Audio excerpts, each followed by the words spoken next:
यादव क्या तो ये मतलब यहाँ हरिहर यादव जी का ऑफिस है, यहाँ भेंट देने के लिए मैं आया हूँ।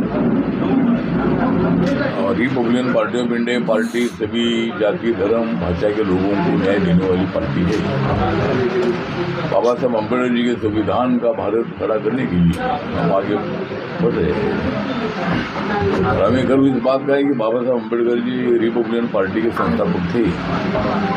बाबा साहब अम्बेडकर जी ने देश को ऐसा संविधान दिया है कि देश को कभी भी टूटने का मौका नहीं है। और संविधान इतना बढ़िया है। भारत में अनेक आंदोलन हुए, लेकिन नेपाल में जो कुछ हुआ, श्रीलंका में हुआ, बांग्लादेश में हुआ, और कानून हाथ में लेकर पार्टी ऑफ इंडिया महायुति में है और बीजेपी, शिवसेना, राष्ट्रवादी कांग्रेस पार्टी, आरपीआई मिलकर हम चुनाव लड़ेगी। और रिपब्लिकन पार्टी को एक 15-20 सीटें मिलनी चाहिए, इसी तरह की हमारी मांग रहेगी। और इस वक्त महायुति का झंडा मुंबई महानगर पालिका पर लहर सकता है। और कौन सा सीट मिलेगा उसके ऊपर कैंडिडेट तय करेगा, अभी कोई कैंडिडेट से नहीं है। पहले कौन सा वार्ड छूटता है उसके बाद कौन कैंडिडेट रहेगा ये तय होगा। लेकिन एक्टिव होगा कार्यकर्ता है, सभी लोगों को लेकर चलने वाले कार्यकर्ता है, उनका विचार किया जाए। जिला है ये जिला मतलब वहाँ नेपाल में भी अभी अपन ने देखा है। तो अपनी यहाँ सत्ता बदलती है, लेकिन डेमोक्रेटिक सिस्टम क्यों बदलती है, इलेक्शन सिस्टम क्यों बदलती है। हमारे संजय राउत जी मतलब झूठे बोलने में बहुत बड़े माहिर है। और वो बोलते हैं कि भाई यहाँ अपने देश में, महाराष्ट्र में और अपने देश में भी ऐसी स्थिति पैदा हो सकती है। मुझे लगता है कि देश में जब इमरजेंसी आई थी, इंदिरा गांधी जी के टाइम पर सरकार ने इमरजेंसी लागू की थी, 1000 लोग जेल में गए थे, लेकिन उस वक्त भी ऐसा कुछ नहीं हुआ था।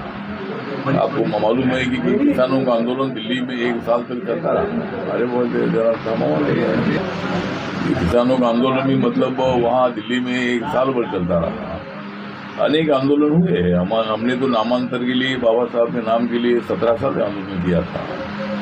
लेकिन डेमोक्रेटिक सिस्टम में मतलब हम लोग आंदोलन करते हैं। और जब एकदम कानून हाथ में लेने की नौबत आती है, तब मुझे लगता है कि उनको सबक सिखाया जाता है। और इसीलिए नेपाल जैसी स्थिति यहाँ पैदा नहीं हो सकती है। संजय राउत बोलते हैं कि भाई यहाँ ऐसा हो सकता है, लेकिन ऐसा बिल्कुल नहीं होगा।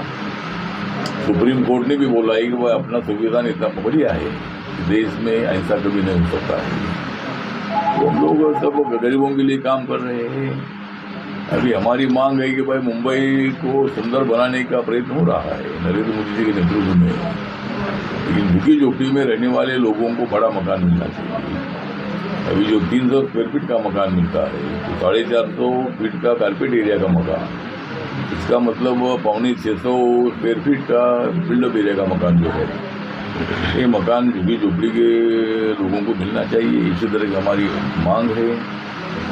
इसके साथ साथ मुंबई का जो ट्रैफिक है, उस ट्रैफिक को ठीक ठाक करने के लिए और भी कोई नया मतलब कोई और ब्रिज जो है, 10-12 डायरेक्ट ओवर ब्रिज अगर बनते हैं तो ट्रैफिक में लोगों का टाइम जाता है वो थोड़ा सा नहीं जाएगा।